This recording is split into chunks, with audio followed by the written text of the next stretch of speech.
नमस्कार, स्वागत है आप सभी का हमारे खास कार्यक्रम में। मैं हूं आपके साथ ज्योति सिंह। कहते हैं दुनिया गोल है और वही चीज़ें घूम घूम कर वापस भी आती हैं। एक समय था जब लोग प्राकृतिक चीज़ों से हटकर दूसरी चीज़ों की तरफ बढ़ते गए, उसके आकर्षण ने उन्हें खींचा, लेकिन उसके जो नुकसान हुए और जब उनमें ये समझ आई तो व्यक्ति वापस अपनी जड़ों की तरफ लौट रहा है। चाहे वो आयुर्वेद है, चाहे खेती किसानी की बातें हैं, चाहे जैविक खेती की बात करें, उन चीज़ों का महत्व लोग समझ रहे हैं और अब धीरे धीरे करके वापस उधर लौट रहे हैं। ऐसा ही है आयुर्वेद, जो कि हमारे शास्त्रों में वर्णन है। और जब हम दूसरी तरीके की दवाइयाँ खाने के बाद, एलोपैथी खाने के बाद जब देखते हैं कि कोई उपाय नहीं होता और जब आयुर्वेद में उसका इलाज होता है, तो हमने देखा कि गंभीर से गंभीर और लंबी से लंबी बीमारियां भी आयुर्वेद से ठीक होने लगी हैं। तो जाहिर सी बात है कि वापस लौटना ज़रूरी भी है व्यक्ति के लिए। ऐसी ही एक चिकित्सा पद्धति है पंचकर्म। तो वास्तव में ये पंचकर्म क्या है, क्या लोग इसको वास्तव में समझते हैं, इससे कौन कौन सी बीमारियां ठीक हो सकती हैं, इस पर आज हम चर्चा करेंगे। हमारे साथ में आज के जो आयुर्वेद डॉक्टर हैं, डॉक्टर राव, बहुत बहुत स्वागत है आपका। नमस्कार मैडम। जब हम पंचकर्म की बात करते हैं तो लोगों के जहन में है कि केरला है, रिसोर्ट है, वहाँ जब जाएंगे आप तो मसाज होगा, फेशियल होगा, मतलब उसको पार्लर के इक्विवेलेंट समझते हैं। लेकिन पंचकर्म, जहाँ तक मैं समझ पा रही हूँ, ये आयुर्वेद की बेहतरीन चिकित्सा पद्धति है। तो आप मुझे ये समझाइए कि पंचकर्म वास्तव में है क्या? देखिए मैडम, नाम में ही है पंचकर्म, मतलब 5 कर्म को जो जो चिकित्सा की जाती है हम उसको पंचकर्म कहते हैं। लेकिन इसमें भी पूर्व कर्म, प्रधान कर्म और पश्चात कर्म का विवरण दिया हुआ है। तो पूर्व कर्म में क्या करते हैं, हम शरीर को तैयार करते हैं दीपन के द्वारा, ठीक है, जहाँ पे अपना अग्नि को बढ़ाना है, सब चीज़ के दीपन दिया जाता है। ये आयुर्वेद के एक शास्त्र है, उसमें करके फिर उसके बाद आपका ये पूर्व कर्म में दीपन स्नेह स्वेदन किया था। मतलब शरीर को जो श्रोता से उसको ज़्यादा, जो श्रोता जो अपनी एक्टिव मोड पे आएंगे उसको अपन रीजनरेट करते हैं, तो उसको स्नेह स्वेदन करके किया जाता है। स्नेह स्वेदन मतलब औषधि जो मतलब देते हैं हम लोग, स्नेह मतलब स्निग्धवाद चीज़ें को अपन दे के शरीर को एकदम मुलायम करने के लिए स्निग्ध किया जाता है। और स्वेदन मतलब थोड़ा सा उसको हीट, जैसे कोई स्टीम वगैरह देके हम उसको बाहर श्रोता से निकालने की कोशिश करते हैं, जो मार्ग होते हैं एक्चुअली हमारे, ठीक है। तो अल्टीमेटली जो हमारे त्रिदोष होते हैं, जो वात पित्त कफ होते हैं, उसको संतुलित करने के लिए और दोष को निवारण करने के लिए पंचकर्म किया जाता है। एक्चुअली फंडा ये है कि त्रिदोष होते हैं, जो उनको संतुलित करने के लिए और बॉडी के अंदर ये त्रिदोष ठीक से काम करें और नियमित ढंग से काम करें, इस चीज़ के लिए हम पंचकर्म विधि करवाए जाते हैं। यदि ये 3 दोष नहीं संतुलित नहीं करेंगे अपने शरीर के अंदर काम काज, तो फिर क्या करेंगे, शरीर में कई सारे विकार उत्पन्न करेंगे, जिसको अपन रोग की उत्पत्ति की परिभाषा दे सकते हैं। तो रोग उत्पत्ति कई प्रकार के होते हैं। तो इसीलिए पंचकर्म का जो एक्चुअली डिफाइन जो हमने किया, पूर्व कर्म, प्रधान कर्म, पश्चात, जैसे मैंने पूर्व कर्म के पर विवरण दे दिया, उसी तरह अपना प्रधान कर्म होता है। प्रधान कर्म में क्या होता है, वमन, विरेचन, बस्ती होते हैं, रक्त मोक्षण होता है, और एक तो बस्ती, रक्त मोक्षण और विरेचन, मतलब ये 5 कर्म होते हैं इसमें हम लोग प्रधान कर्म करते हैं। शिरोवरेचन भी बोलते हैं, इसमें 5 कर्म होते हैं। उसके बाद हम लोग क्या करते हैं, पश्चात कर्म में होते हैं। पश्चात कर्म जो होता है उसमें संशोधन कर्म किया जाता है, जैसे औषधि देना, फिर समन चिकित्सा, फिर बॉडी को रिएक्टिव मोड करना। तो एक्चुअली में क्या होता है ना, देखिए हमारे दोष, हम उसको टॉक्सिसिटी भी बोल सकते हैं इंग्लिश के हिसाब से। आपने फिर बोला कि केरल में क्यों इतना प्रचलित है, केरल वाले ने इसको सही ढंग से इसको रिप्रेजेंट किया। हमारी गवर्नमेंट में, मैं गवर्नमेंट इसलिए बोल रहा हूँ कि हमारे जो पढ़ के बच्चे भी निकलते हैं, आयुर्वेद पढ़ लेते हैं तो फिर दूसरे साइंस में चले जाते हैं, लेकिन केरल वाले ने उसको अच्छा से अडॉप्ट करके उसको इम्प्लीमेंट किया। उसके बाद उसने, केरल एक ऐसी स्टेट है जहाँ लोग, मैं बोल सकता हूँ कि वहाँ पे एजुकेटेड लोग बहुत हैं, तो हर चीज़ को समझते हैं।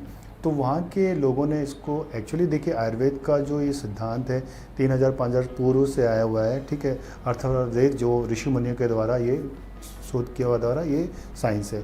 तो ऐसे इसलिए लोग अपने इंडियन कल्चर में इसको इतना जल्दी अडॉप्ट नहीं कर पाए कुछ स्टेट्स वाले, लेकिन केरल वाले ने अडॉप्ट किया, इसलिए वहाँ के लोग इसको सक्सेसफुली बहुत अच्छे से किए और आज फेमस हो गए। आपको बता दूं कि केरल में ऑथेंटिक वे में होता है, ऐसा नहीं है कि वहाँ पे पंचकर्म, लेकिन ये ऐसा कह देना कि केरल की देन है, ये गलत होगा। ये आयुर्वेद की देन है एक्चुअली पंचकर्म। और जो बच्चे आजकल निकल रहे हैं, काफ़ी अच्छा शोध कर रहे हैं और शोध करके इस विज्ञान को बहुत अच्छे तरह से इसको रिप्रेजेंट कर रहे हैं, नेशनल इंटरनेशनल में भी। अब ये बताया गया कि आपका कोई भी बीमारी होता है, अब अपन रोग में भी आते हैं, जैसे एक एग्जांपल के तौर पे अपन हाइपरटेंसी भी ले लेते हैं। हाइपरटेंसी मतलब बीपी बढ़ जाना, ठीक है, या फिर वजन बढ़ जाना, ये सब चीज़ें टॉक्सिसिटी का देन है, ठीक है। आजकल लड़कियों को पीसीओडी का बहुत प्रॉब्लम हो रहा है। हर 18 से मतलब 12-16 से 20 के बच्चे को, मतलब जो नई यंग टीनेज बच्चे हैं उनको पीसीओडी प्रॉब्लम हो रहा है। क्यों हो रहा है? कफ की वृद्धि होने के कारण। कफ की वृद्धि मतलब मोटापा बढ़ना, ठीक है। इसको त्रिदोषों को अपने भागों में बांटा गया है।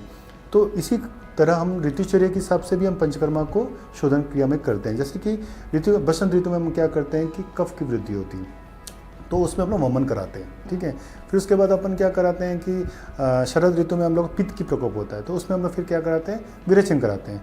फिर उसके बाद अपन बस्ती कराते हैं। फिर उसके बाद अपन क्या करते हैं, ये जो वात की वृद्धि होती थी हम लोग फिर बस्ती कराते हैं। इस तरह का हम लोग तीनों में ये करवाया गया। बस्ती मतलब जो एक पार्ट होता है हमारी यूरिनरी ब्लडर से, ये सब जो भी है उसको पार्ट को हम लोग बस्ती बोला जाता है एक मानव शरीर के हिसाब से।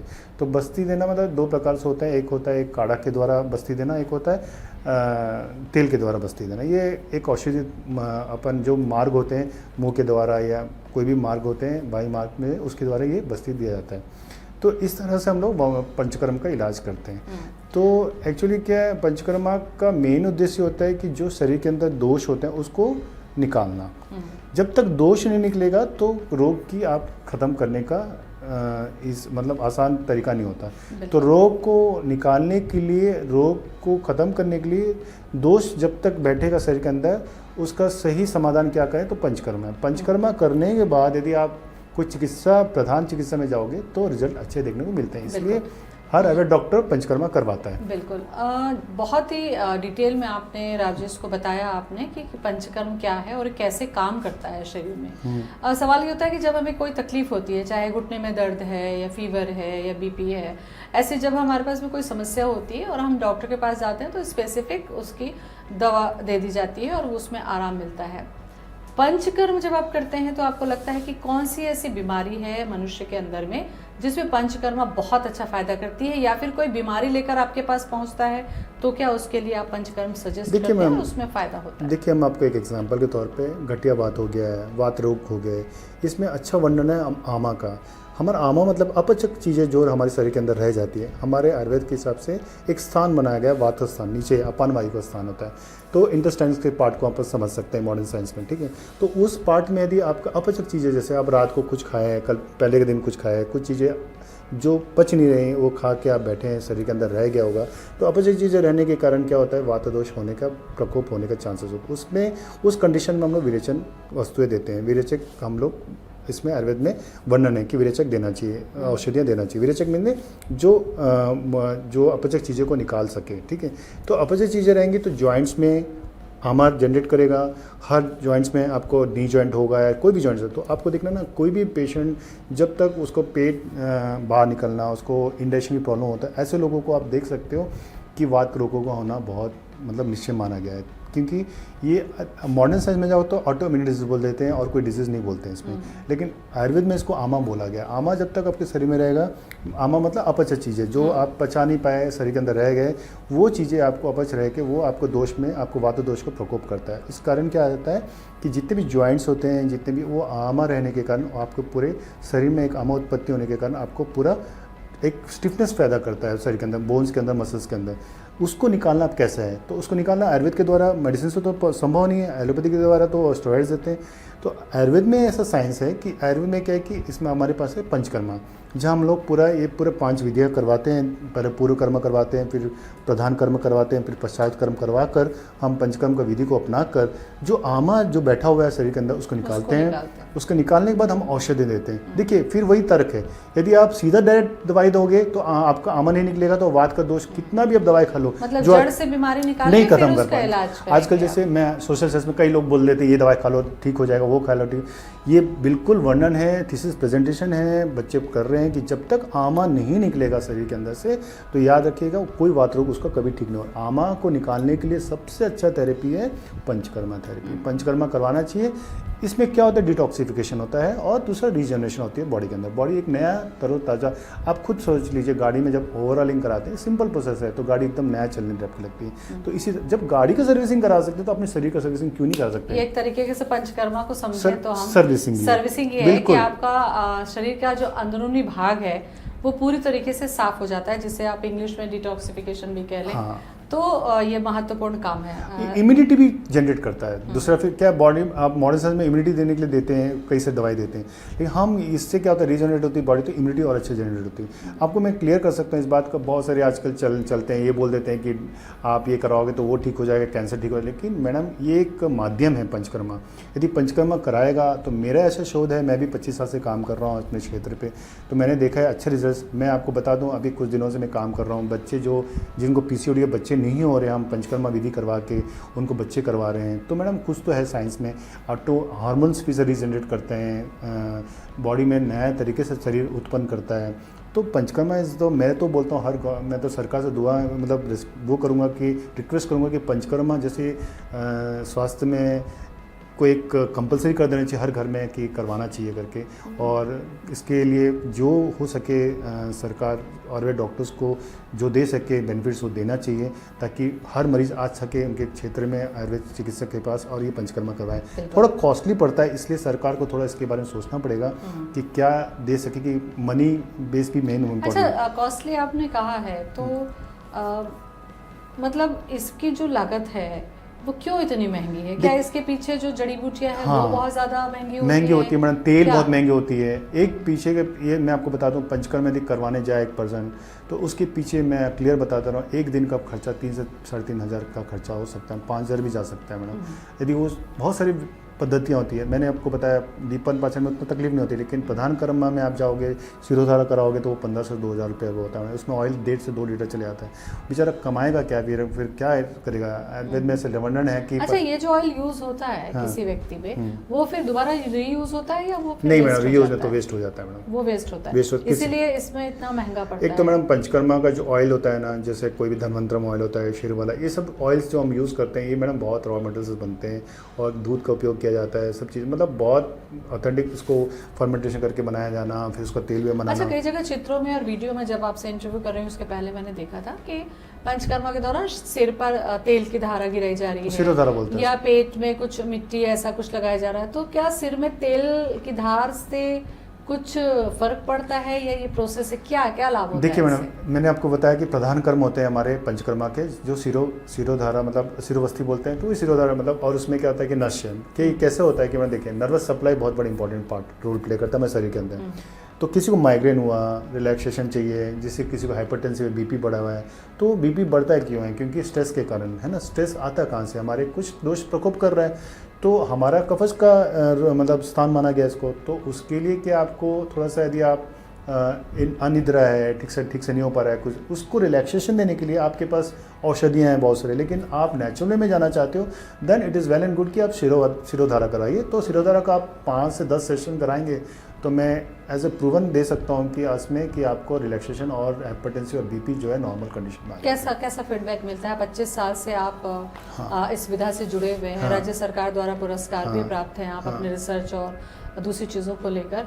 फीडबैक कैसा रहता है पेशेंट का जो लगातार शिरोधारा या पंचकर्म से निकले हैं, उनका फीडबैक पहले और बाद मैडम कैसा बोलते हैं? पक्षवात जैसे आप जानते हैं, पैरालिसिस केस का कई बार नर्वस सप्लाई वीक हो जाने से कहीं ब्रेन के द्वारा या कहीं पे भी, तो वो एक पार्ट पूरा हेमीप्लेजिया बोलते हैं, एक पार्ट पूरा चलना बंद कर देता है। ऐसे केसेस में हम लोगों ने 2 से 3 महीने इलाज किया तो हमारे रिजल्ट्स बहुत अच्छे मिले हुए हैं, ठीक है। और किसी को हमने स्पाइन से रिलेटेड काम करते हैं, हमारे आयुर्वेद में स्पाइन से रिलेटेड किसी को साइटिका हो गया, किसी के हमारे अच्छे रिजल्ट्स हैं। मैंने 5 से 6 महीने काम किया, जिसमें मैं एक शोध लेके आया हूँ जो रायपुर में अभी मैं ही कर रहा हूँ, न्यूरो पंचकर्मा कर रहे हैं हम लोग। तो न्यूरो पंचकर्मा को मैंने एक इनोवेट करके न्यूरो पंचकर्मा में कन्वर्ट किया है। मतलब ये न्यूरो से रिलेटेड प्रॉब्लम में उसको हम करते हैं। हमने पंचकर्मा का एक पार्ट लिया, फिर हमने कुछ अपने ट्रिक्स यूज के रिसर्च करके उसमें हम लोग काम कर रहे हैं कि हम स्पाइन को कैसे, वो जो बल्ज हो रहा है, जो दब रहा है, जो फेसेट जॉइंट्स को ख़राब कर रहे हैं, या फिर लॉर्डोसिस हो रहा है, कुछ नाम है उसका, जो हमारे स्पाइन से रिलेटेड डिजीजेस होते हैं, तो उसको कैसे हम नेचुरल वे में रिकवर करें, वो हम करते हैं न्यूरो पंचकर्मा में। तो इससे क्या होता है, मेडिसिन भी देते हैं, साथ में न्यूरो पंचकर्मा के हम कुछ थेरेपीज कराते हैं, तो पेशेंट को काफ़ी स्टेबल हो जाता है और पेशेंट काफ़ी कुछ 95% रिजल्ट मिल जाता है। जो केस ऑपरेशन करने के लिए डॉक्टर्स सजेस्ट करते हैं, कई बार ऐसी बल्जनेस हो जाती है कि पेशेंट उठ भी नहीं पाता है, ऑन दैट केस ऑल्सो भी मतलब हम लोग अच्छा रिजल्ट दे रहे हैं। तो अच्छा देखिए, पंचकर्मा कई लोग सोचते हैं रिलीफ करता है, रिलीफ तो करता ही है, साथ ही साथ कुछ अच्छे रिजल्ट भी देता है, लेकिन डिपेंड करता है कि पेशेंट फॉलो करें। जब तक चिकित्सक को पेशेंट मरीज फॉलो नहीं करेगा तो रिजल्ट्स कभी उम्मीद मत रखिए। दिक्कत कहाँ पे आती है, आयुर्वेद को अभी भी जो है ना, आपने जो सवाल किया है कि पहले जो सवाल से पहले हमने बताया कि आयुर्वेद को एक्सेप्टेंस उतना जल्दी मिल नहीं रही है लोगों में, लेकिन बहुत ज़्यादा। तो यदि हम बोल दें कि 6 महीने आपको इलाज करना पड़ेगा तो बहुत कम लोग होते हैं जो उसको फॉलो करते हैं। अदरवाइज यदि अच्छा राव जी, आयुर्वेद को लेकर ये भी कहा जाता है ना कि लोग बचते इसलिए कि अगर आपने आयुर्वेदिक से इलाज कराया तो लगभग डॉक्टर आपको खाना बंद कर देंगे, आपको टमाटर नहीं खाना, आपको प्याज नहीं खाना, आपको हींग नहीं खाना, आपको इमली परहेज का आहार विहार का वर्णन तो है। आहार विहार बहुत ज्यादा होता है और लोग आजकल शॉर्टकट के चलते कई बार देखिए आयुर्वेद पे न जाके वो एलोपैथी पे इंस्टेंट रिलीफ के लिए ले लेते हैं। हालांकि ये बात और है कि जब गंभीरता होती है तो वापस लौटते हैं। तो क्या आयुर्वेद में वास्तव में ऐसा है कि बिना परहेज के दवा? देखिए मैडम, आहार विहार का वर्णन तो बुक्स में आयुर्वेद चरक संहिता में, सरस्वत संहिता में दिया गया है। आहार विहार तो बहुत मस्ट एंड शुड है, करना चाहिए, तभी आयुर्वेद का चिकित्सा असली संभव होता है। क्योंकि बिना आहार विहार के यदि तिक्त आहार विहार का वर्णन तो आमावादा का दोष हो सकता है, तो ये वर्णन तो दिया हुआ है। बट ये है कि आप ऐसा नहीं है कि हर किसी में फॉलो करना पड़ेगा, ठीक है। अब क्या है कि देखिए मैडम, डायबिटिक किसी को हो गया है ना, डायबिटिक तो जानते हैं कि शुगर जैसे मधुमेह से परहेज तो चाहिए। हाँ, मधुमेह है किसी को तो शरीर से, अब ऐसा बोलोगे कि नहीं शक्कर बिना खिलाया आप खाते रहिए हम ठीक कर देंगे, वो पॉसिबिलिटीज है नहीं मैडम। तो और एक चीज़ है कि कभी कंपेयर नहीं करना चाहिए, लेकिन आयुर्वेद का साइंस को यदि अच्छे से एक्सेप्टेंस से करें, आज के लोग थोड़ा फॉलो कर रहे हैं। मैं एक चीज़ कहना चाहता हूँ, मधुमेह हमारे यहाँ हम लोग इलाज कर रहे हैं अभी कुछ दिनों से, तो मधुमेह भी हमको रिजल्ट देखने, हम लोग क्या करते हैं कि हम मेडिसिन कुछ हमारे तरह से देते हैं। हम बोलते हैं कि आप एलोपैथिक कभी दवाई खाइए, क्योंकि उसको बंद मत करिए, क्योंकि उसमें इंसुलिन का फिर दिक्कत ना आ जाए। तो ऐसे कंडीशन में हम देख रहे हैं कि पेशेंट को मधुमेह क्या है, नॉर्मल कंडीशन है तो फिर वेल एंड गुड है। यदि वो ऊपर उसका बढ़ता जाएगा, यदि 200, 250, 300, 400 जाए, तो वो कहीं ना कहीं किसी ऑर्गन को इफेक्ट करेगा और दिक्कत करेगा, जैसे किडनी फेलियर भी होने के चांसेस होते हैं। तो ऐसे केसेस हम बोलते हैं कि आयुर्वेद को सप्लीमेंट की तरह आप लेते रहो, यदि आप लोग साइड इफेक्ट नहीं आएगा और आपके कंट्रोल भी करेगा। तो मेरे को ऐसा टाइम आ गया मैडम, कुछ डिजीज पे ऐसा रिसर्च चल रहा है। आयुष डिपार्टमेंट जो हमारी सेंट्रल गवर्नमेंट बैठी हुई है वो भी कर रही है कि मिक्सोथेरेपी करने का प्लान चल रहा है अभी, कि कुछ डिजीज़ के जैसे डायबिटिक सपोर्ट ले लिया जाए, डायबिटिक में हो गया, हाइपरटेंसिव है, हार्ट का डिजीज़ पे भी हम ऐसा मिल के काम करने की, ये मेरी कोई व्याख्या नहीं। अच्छा, हार्ट का आपने जिक्र किया, अभी कुछ समय से आप देखिए सोशल मीडिया पे एक जो चीज़ है वो बहुत ज़्यादा प्रचार में है, वो ये है कि अर्जुन की छाल ले लीजिए आप। हाँ। तो अर्जुन की छाल तो हमेशा से रही है, उसका जानकारी सोशल मीडिया के माध्यम से फैली है। तो क्या आयुर्वेद से जुड़ी जो चीज़ें हैं, जो दवाइयाँ हैं, जो औषधियाँ हैं, ठीक है कि वो फायदा नुकसान नहीं करती, तो क्या ये जरूरी नहीं है कि आप एक्सपर्ट की सलाह से लें, या अपने मन से भी आप आयुर्वेद की दवा, जैसे अब अर्जुन छाल का चलन है तो हम देख रहे हैं कि जिसको भी प्रॉब्लम है वो ले रहा है, तो कितना ज़रूरी है कि इसमें भी कंसल्टेशन जरूरी? बिल्कुल मैडम, मेरा तो एक रिक्वेस्ट है आपके माध्यम से, यदि कोई श्रोता देख रहे होंगे आपको, तो मेरा कहना है कि उनको एक मैसेज है कि बिना कंसल्टेंसी ऑफ आयुर्वेद डॉक्टर्स के, बहुत आपके आसपास भी आजकल अच्छे डॉक्टर्स हो गए हैं, आयुर्वेदिक कॉलेज खुल गए हैं, आयुर्वेदिक कॉलेज के द्वारा डिग्री प्राप्त BMS डॉक्टर्स निकल रहे हैं, तो अपने क्लिनिक खोल रहे हैं। मैं चाहूँगा कि आपके माध्यम से ये मैसेज पहुँचाऊँ हर उस व्यक्ति को कि यदि ये सोच रहा है कि मैं टीवी से देख के मैं कोई दवाई दे के खा लूँ, वो क्या मिला रहा है, क्या मिला, वो उस पर जाना नहीं चाहिए। आजकल तो एलोपैथिक दवाएँ भी मिला देते हैं आयुर्वेदिक बोल के, तो मेरे हिसाब से तो वो बिल्कुल गलत है। यदि वो कोई कर रहे हैं ऐसा तो नहीं करना चाहिए। मेरे हिसाब से आयुर्वेद डॉक्टर के पास जाके सलाह से, उनके सलाह से ही कोई दवाई का सेवन करना चाहिए। दूसरा, आपने जैसे अर्जुन की छाल की वर्णन किया, ये तो ऋषि मुनि ने इसको रिसर्च करके इसको बताया मैडम कि अर्जुन की छाल बहुत अच्छा काम करता है।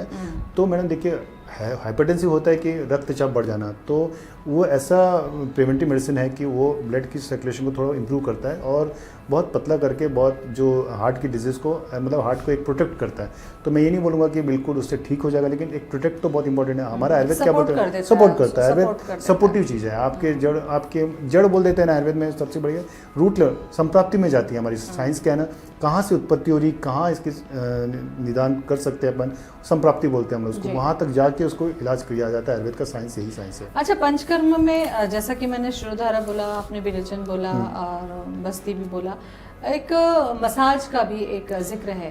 हमने देखा है कि सदियों से हमारे जो दादी नानी हैं या बड़े बुजुर्ग घर में बच्चों की मालिश हो या दर्द में मालिश हो, या मालिश की परंपरा कहीं ना हमारे यहाँ रही है। हाँ। आपको लगता है कि वास्तव में मालिश अगर किसी खास चीज़ से की जाए, किसी खास तेल से की जाए, तो उसका शरीर पर असर होता है क्या? क्योंकि ज्यादातर लोगों का ये कहना होता है कि ये तो ऊपरी स्तर पर हो रही है हाँ। मसाज, तो क्या इसका रिलैक्सेशन में या देखिए बीमारी में मैडम, असर होता यदि है? यदि कोई समाज कोई यदि ये सोच के बैठा है कि पंचकर्मा मतलब कि एक सिर्फ मसाज होता है, ये गलत सोचना है। मेरा यही कहना है कि पंचकर्मा एक साइंस है, ठीक है, फिर वही विधि विधान से कराए तो बिल्कुल अच्छी चीज़ है। कोई एक नॉर्मल व्यक्ति भी पंचकर्मा करा सकता है, ऐसा नहीं कि कोई रोगी व्यक्ति ही करा के जाए या पंचकर्मा कराए, ऐसा कोई जरूरी नहीं। यदि आपको लगता है कि मैं जिम भी कर ली हूँ, मैं योगा भी कर ली हूँ या कर लिया हूँ, मुझे ठीक से स्वस्थ नहीं महसूस कर रहा हूँ अपने आप को, तो आप एक 7 डेज़ का सेशन ले सकते हैं पंचकर्म। उसमें हम लोग पूरा रिमॉडिफाई करते हैं बॉडी को, वही पूर्व कर्म, प्रधान कर्म, पश्चात कर्म करके पूरा प्रोसेस करते हैं। सिर्फ फिर वही मैं आता हूँ कि सिर्फ मसाज करने से आपको रोग ठीक हो जाए, तो ये गलत धारणा है। ये जो चल रही है, मैं भी एक मैसेज देना चाहता हूँ आपके द्वारा कि ये बहुत मार्केट में बहुत पंचकर्मा को बदनाम करके बैठे हैं कुछ मसाज पार्लर्स वाले लोग कि हम पंचकर्मा करके मसाज करके ठीक कर दें। ये बिल्कुल कतई मैं आपको बता दूं, ये ऊपर अब आयुष डिपार्टमेंट नज़र रख रही है उन लोग के ऊपर या उनके ऊपर एक्शन लेगी कि पंचकर्मा कोई मसाज पार्लर नहीं है। पंचकर्मा एक साइंस है, एक चिकित्सा साइंस है। इसको विधि विधान के द्वारा यदि करवाते हो तभी लाभ मिलेगा। कोई लेप के या कोई आपको मालिश करने से ये लाभ नहीं मिलेगा आपको। एलोपैथी में जो भी सिम्टम्स है, सिम्टम को देखकर ही डायग्नोस किया जाता है और फिर ट्रीटमेंट किया जाता है।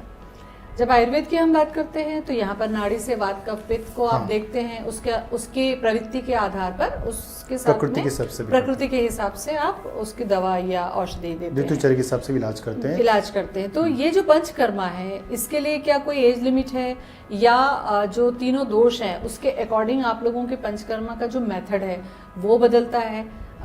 ऋतुचर्या का तो आपने जिक्र किया था, क्या मैं कह रही हूँ एज और दोष के आधार पर भी आप डिसाइड करते हैं कि पंचकर्मा कैसा होगा? हाँ मैडम, देखिए आपने बोला कि डायग्नोसिस करते हैं मॉडर्न साइंस वाले क्लिनिकली जाके हमारे यहाँ पे दोष मल और सप्त धातु के द्वारा इलाज किया जाता है। फिर प्रकृति में जाते हैं, फिर फाइलमेंट्स में जाते हैं जो पंच महाभूत होते हैं।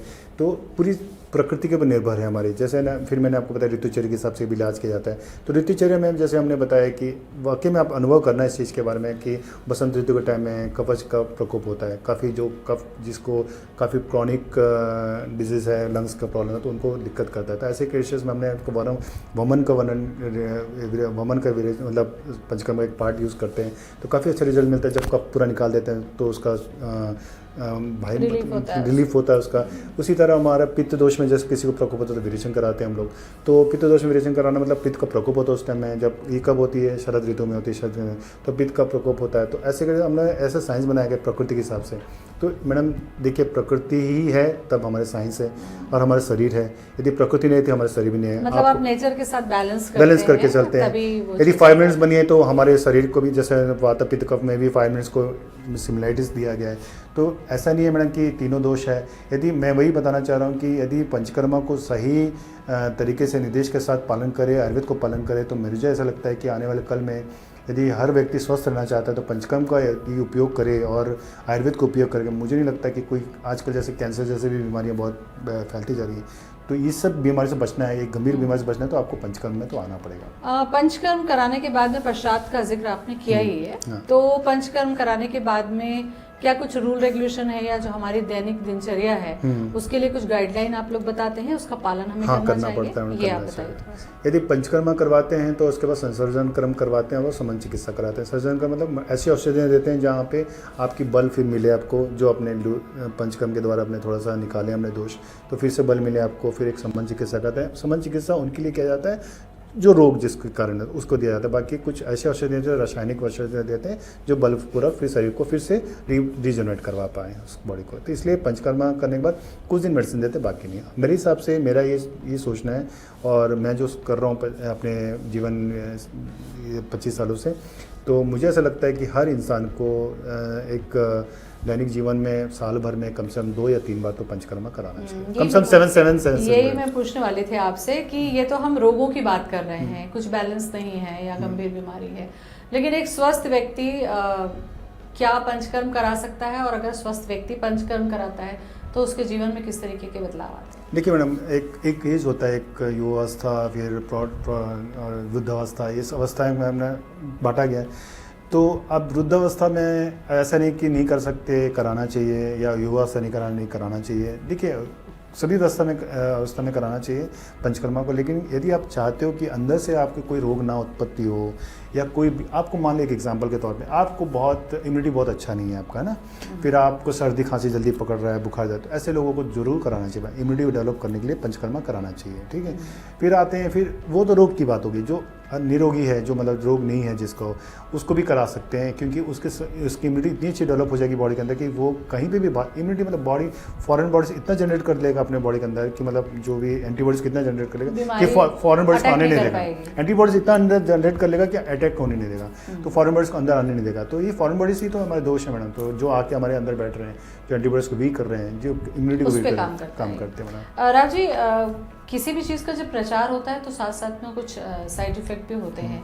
आज इतने सारे पंचकर्मा सेंटर्स हैं, तो जो व्यक्ति हमारा कार्यक्रम देख रहा है या मुझे ही जानना है कि मुझे अगर पंचकर्म कराना है, तो मुझे जो सेंटर है या जो जहाँ पे हो रहा है, इसके बारे में हमें क्या जानकारी होनी चाहिए ताकि हम वहाँ जाकर पंचकर्म? पहले तो पंचकर्म में एक आयुर्वेद डॉक्टर ही करता है, कोई किसी को अथॉराइजेशन नहीं मिला, कोई डिग्री नहीं मिली कि उनको वो कर सके। पंचकर्मा करने के लिए आपके पास जो आयुर्वेद डॉक्टर होता है, बीएमएस की डिग्री वो करवाता है। पंचकर्मा एक डिप्लोमा कोर्स किया हुआ रहता है, वो करके अपना क्लिनिक खोलता है और वो विधि विधान से कराता है। और पंचकर्म में कोई ऐसा नहीं कि वो करा के छोड़ दें। और ये जो बाहर में मसाज पार्लर्स वगैरह जो चल रहे हैं, मेरे तो एक ही कहना है कि ऐसे जगह में ना जाएं।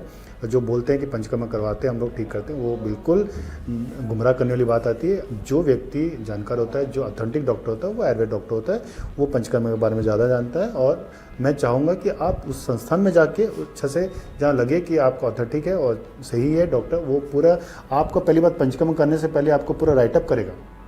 वो पहले आपको पूरा दोष देखेगा, पूरा प्रकृति जांच करेगा, पूरा हमारा प्रकृति परीक्षण कर हाँ, वो पूरा लिखते हैं हम लोग। पहले प्रकृति परीक्षण करते हैं, आपका नाड़ी देखेंगे, आप कौन से दोष में दिक्कत है, आपका वात दोष में है कि पिता, वो देखेंगे। उसके बाद आपको आपको फिर सवाल जवाब करने के बाद फिर वो उस दोष के हिसाब से आपको पंचकर्म का निर्धारण किया जाता है, उसके बाद इलाज किया जाता है। ऐसा नहीं कि कोई भी आ रहा मसाज कर, इसका नहीं किया जाता है। कम से कम आप सही डॉक्टर जो है 1 घंटा लगता है उसको आपको डायग्नोस करने में, कम्युनिकेट करने में। उसके बाद आपको फिर वो दूसरे दिन बताएगा कि आपको ये करना पड़ेगा, आप 7 डेज का सेशन करना पड़ेगा। ये होता है विधि विधान जी। कोई मैसेज आप देना चाहें, क्योंकि 25 साल से आप इस फील्ड पे काम कर रहे हैं, बहुत सारे ऐसे अलग अलग फील्ड पे जो पेशेंट हैं उनको ठीक भी कर रहे हैं, क्या रिसर्च और क्या कर रहे हैं और क्या चाह रहे हैं? मेरे एक ही मैसेज है, आजकल नी जॉइंट्स का प्रॉब्लम बहुत लेडीज़ों में बहुत प्रॉब्लम हो रहा है, पीसीओडी में बच्चे लोगों को बहुत प्रॉब्लम हो रहा है। मेरा तो एक ही पर्सनल रिक्वेस्ट है, बच्चे आजकल गायनिकोलॉजिस्ट के पास जा रहे हैं या फीमेल डॉक्टर्स के पास जा रहे हैं, पीसीओडी की दवाई खा रहे हैं, उल्टा वो ऐसी चीज़ें दवाई दे रही जो मैं उसके ऊपर वर्णन नहीं करना चाहता हूँ। वो जो उनको दिया जाता है दवाई, ऐसे दवाई दे रहे हैं जो मतलब कंसीव नहीं करे, ऐसे दवाई दिए जाते हैं। तो मेरे हिसाब से तो पंचकर्मा कराना चाहिए उनको, बच्चे लोगों को, जो यंग जनरेशन। आप एक बार पंचकर्मा का 7 डेज़ का सेशन करिए, आपका जो सिस्ट है वो ऑटोमेटिक रिजॉल्व हो जाता है, फिर आपका जो साइकिल है वो नॉर्मल वे में आने लगता है। तो विदाउट पंचकर्मा यदि आप पीसीओडी ठीक करने की कोशिश करेंगे, कभी ज़िंदगी में ठीक नहीं होगा। पंचकर्मा में आएंगे तो मैं ये एश्योर कर सकता हूँ कि आपका पीसीओडी कभी उठेगा भी नहीं, प्रॉब्लम। तो ये बहुत गंभीर बीमारी जो आज हमको सुनने को मिलती है, उसका भी इलाज हमने देखा कि पंचकर्मा आयुर्वेद के माध्यम से। बहुत अहम जानकारी डॉक्टर राव आपने दी, बहुत बहुत शुक्रिया आपका हमसे बातचीत करने के लिए। तो आज हमने जाना कि पंचकर्म केवल एक क्रिया ही नहीं है, बल्कि एक चिकित्सा पद्धति है जो 3 स्तर पर काम करती है। पंचकर्म से पहले, पंचकर्म और उसके पश्चात इससे आपके जीवन में इम्यूनिटी बढ़ती है, आपका डिटॉक्सिफिकेशन बॉडी में होता है और रिलैक्सेशन भी होता है, और एंटीबॉडीज इतनी ज़्यादा आपकी डेवलप होती है कि जो गंभीर बीमारी हो सकती है उससे भी आप बच सकते हैं। तो बहुत ही महत्वपूर्ण जानकारी आज डॉक्टर साहब ने दी, बहुत बहुत धन्यवाद आपका। Thank you.